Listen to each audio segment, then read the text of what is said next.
নমস্কার। মৌসুমি সঙ্গে তোমরা। আমি আজকে 2025 পয়লা জানুয়ারি প্রথম ব্লগ নিয়ে এসেছি তোমাদের সামনে। এখন ভোর 5:15। আমি কুলটিতে থাকি। সেখান থেকে আমাদের সামনে কল্যাণেশ্বরী মন্দির, খুব একটা দূর পড়ে না। মাইথন, এটা সবাই মোটামুটি জানো মাইথনটা কোথায়, ড্যাম আছে, তার আগে মা কল্যাণেশ্বরীর মন্দির। আমরা এসছি সকালে পুজো দেব বলে। আমরা মন্দিরে যাব। এখানে আমরা একটু প্রসাদ নিয়ে নেব।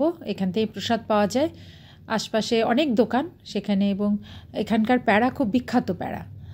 তোমরা সঙ্গে থাকো, দেখবে এখানে ভিড় হয়, কিন্তু এত ভোর তো এখনও সূর্যর দেখা নেই, সেই জন্য এত ভিড়টা একটু কম। কিন্তু তারপরে দেখো ছোট ছোট বাচ্চাদের সঙ্গে নিয়ে সবাই প্রায় হাজির হয়ে গেছে। আমরা এই সামনের একটা দোকান থেকে একটু প্রসাদ কিনে নেব। এখানে তোমরা গুড়ের প্যাড়া, এমনি নানা প্যাড়া, নকুলদানা, বাতাসা, মায়ের ফুল সব কিছুই পাবে এখানে। অসুবিধা নেই, কাউকে প্রসাদ হাতে করে কিনে নিয়ে আসতে হবে না, এখানে সমস্ত পাওয়া যায়। সমস্তটা নিয়ে আমরা পুজোর ওখানে যাব। আর এখানে সবার ব্যবহার খুব ভালো, এবং খুব মানে যে চড়া দাম তাও নয়, খুব রিজনেবল দামে এরা সব জিনিসগুলো বিক্রি করে। তো তোমরা সঙ্গে থাকো, আমরা মন্দিরে পুজোটা দেব। আমরা প্রসাদ নিয়ে লাইনে দাঁড়িয়ে পড়েছি, খুব বেশি ভিড় নেই, কিছুক্ষণের মধ্যে পুজো হয়ে যাবে মনে হচ্ছে। ভোরবেলা বলেই ভিড়টা নেই, নাহলে যত বেলা বাড়বে তত ভিড়টাও বাড়বে। আজ 1 জানুয়ারি, তাই ভিড়টা বেশি।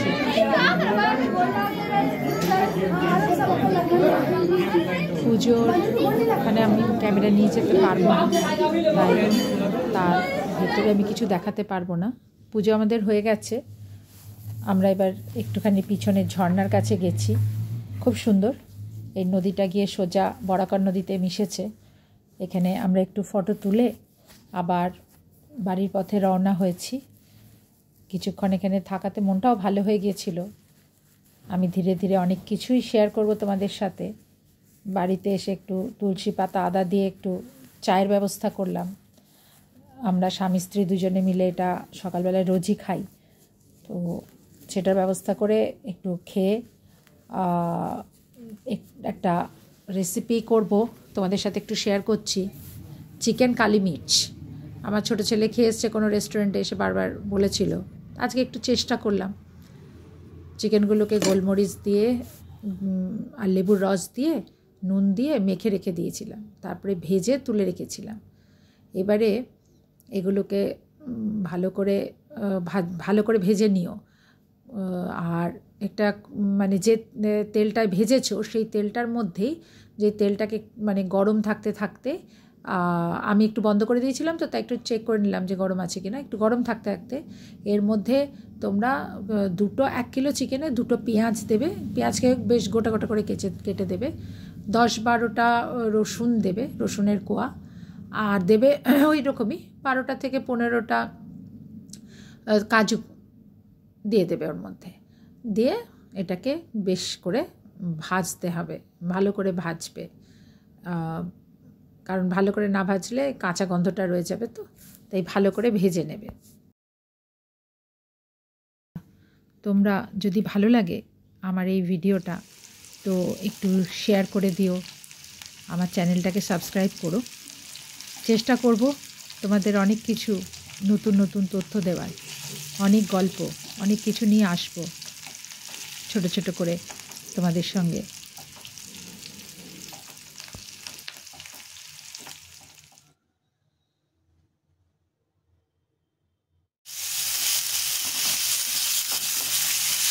এটা ভাজা হয়ে গেলে মশলাটা প্রেশার, যেটা ঠান্ডা হতে হতে যে ফ্রাই প্যানে যেটুকু তেল থাকবে ওর মধ্যে একটু আদা আর রসুন ভালো করে ভেজে নেবে। ভেজে নিয়ে যখন একদম ভাজা ভাজা হয়ে আসবে, ঠিক সেই সময় ওই যেটা মশলাটাকে আমরা ভেজে রেখেছিলাম ওই বাটাটা, যেটা পেঁয়াজ রসুন ক্যাশিউ এটা মানে কাজু, এটা বাটাটা দিয়ে দেবে ওর মধ্যে, দিয়ে এটাকে পেস্ট করে কষে নেবে। আর এই কষার সময় মাথায় রাখবে গ্যাসের ফ্লেম কিন্তু হাইতে রাখবে সব সময়, কারণ এটার তো সমস্ত ভাজা, সেই জন্য ভাজা জিনিসকে আলাদা করে আর কিছু করতে হয় না, ওটা হাইতে করেই করা যায়। এবার এর মধ্যে ছড়িয়ে দিলাম কিছুটা গোলমরিচ, যেহেতু কালি মির্চ, চিকেন কালি মির্চ, তাই জন্য কালি মির্চ মানে গোলমরিচ, কালো গোলমরিচ তো দিতেই হবে, এটা মেন ইনগ্রিডিয়েন্টের।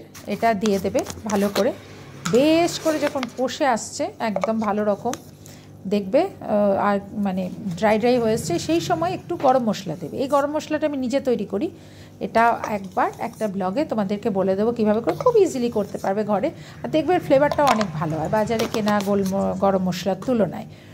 তো এটা দিয়ে আবার ভালো করে কষে নেবে।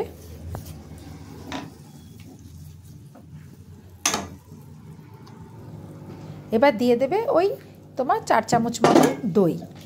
এবার দইয়ের সময়ও কিন্তু গ্যাসের ফ্লেম কিন্তু কমানো যাবে না, গ্যাসের ফ্লেম কিন্তু হাই থাকবে। দই তো জানো গ্যাসের ফ্লেম কমিয়ে দিলেই দইয়ের থেকে জল কেটে বেরিয়ে যাবে, ওই জন্য গ্যাসের ফ্লেমটাকে হাই করে রেখেই দইটাকে করতে হবে, মিশিয়ে নিতে হবে একদম ভালো করে। যখন দইটা মিশে যাবে মশলার সাথে, আর দেখবে একদম দেখলেই বুঝতে পারবে রঙটা অন্যরকম হয়ে গেছে, ঠিক সেই সময় যখন সব মিলে টিলে গেল, যে মশলাটা বেটে রেখেছিলে ওইটার ধোয়া জলটা রেখে দেবে, মিক্সির ধোয়া জলটা আমি রেখে দিয়েছি, কারণ ওইটা না এই সময় কাজে লাগবে। এবার যখন ওটা একদম মাখা মাখা হয়ে যাচ্ছে তখন ওই মিক্সি ধোয়া জলটা এর মধ্যে আমরা দিয়ে দেবো।